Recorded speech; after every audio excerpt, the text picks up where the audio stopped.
नमस्कार दोस्तों, देव दिलीप स्टडी में आप सभी का स्वागत है। दोस्तों, पाकिस्तान के लिए एक अच्छी खबर ये आई है कि उसे FATF की ग्रे लिस्ट से अब बाहर निकाल दिया गया है।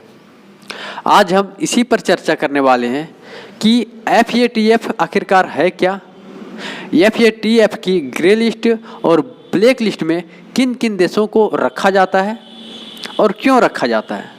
तो सबसे पहले जानते हैं कि FATF का पूरा नाम क्या है। FATF का पूरा नाम फाइनेंशियल एक्शन टास्क फोर्स अर्थात वित्तीय कार्रवाई कार्यबल है।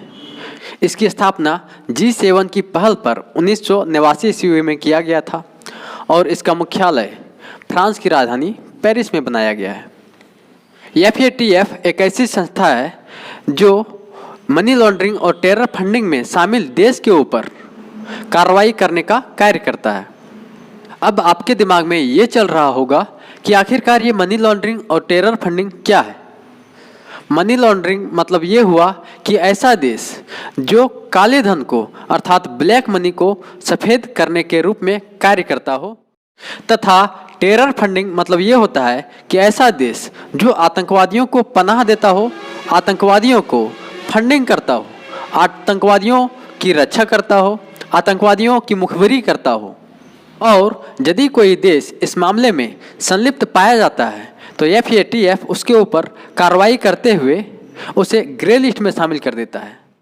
ग्रे लिस्ट में शामिल करते हुए FATF उस देश को ये चेतावनी देता है कि यदि आप आगे भी इस तरह की हरकतें करते रहेंगे तो आने वाले समय में आपको ब्लैक लिस्ट में शामिल कर दिया जाएगा। ग्रे लिस्ट में शामिल होने पर उस देश को कोई भी देश या फिर वर्ल्ड बैंक हो गया, एशियन डेवलपमेंट हो गया या IMF हो गया, उसे कर्ज देना नहीं चाहता है और यदि देता भी है तो बहुत ही सख्त कड़े नियम का पालन करवाता है।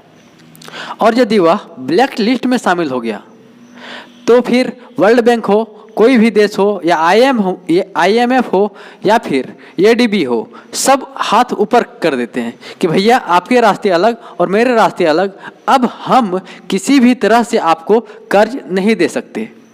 और इस तरह से उस देश की अर्थव्यवस्था बहुत ही दयनीय हो जाती है और धीरे धीरे चौपट हो जाती है। अब हम जानते हैं कि पाकिस्तान को पहली बार FATF ने ग्रे लिस्ट में कब शामिल किया था।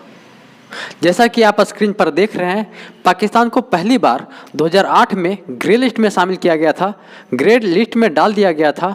उसके बाद पाकिस्तान किसी तरह से 2009 में बाहर निकला इससे और इसके बाद फिर से वह उसी काम में संलिप्त हो गया, जिसके कारण पाकिस्तान को फिर से 2012 में ग्रे लिस्ट में डाल दिया गया और फिर से यह 2016 में बाहर निकलता है। लेकिन इसके बाद फिर से वह टेरर फंडिंग, मनी लॉन्ड्रिंग जैसे कार्यों में शामिल हो जाता है, जिसके कारण पाकिस्तान को फिर से 2018 में FATF ने ग्रे लिस्ट में शामिल कर दिया गया, जिसके बाद अब पाकिस्तान 2022 में ग्रे लिस्ट से बाहर निकला। जिस प्रकार कहावत में ये कहा जाता है ना कि कुत्ते के पूंछ में कितना ही घी क्यों ना लगा दिया जाए, उसका पूंछ टेढ़ा का टेढ़ा ही रहेगा।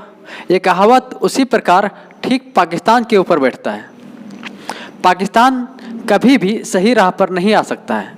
उसका जो काम है वो हमेशा करता रहेगा, चाहे उसे ग्रे लिस्ट में डाल दिया जाए या ब्लैक लिस्ट में क्यों ना डाल दिया जाए। कहते हैं ना कि दिल है कि मानता नहीं, बेचारा पाकिस्तान का दिल भी कभी नहीं मानता है कि वो गलत कामों को रोके। वो हमेशा जो करते आया है वही करता रहेगा। लेकिन यदि आप इस चैनल में नए हैं तो प्लीज़ इस चैनल को सब्सक्राइब कर लीजिए और अब हमें दीजिए इजाज़त। धन्यवाद। जय हिंद।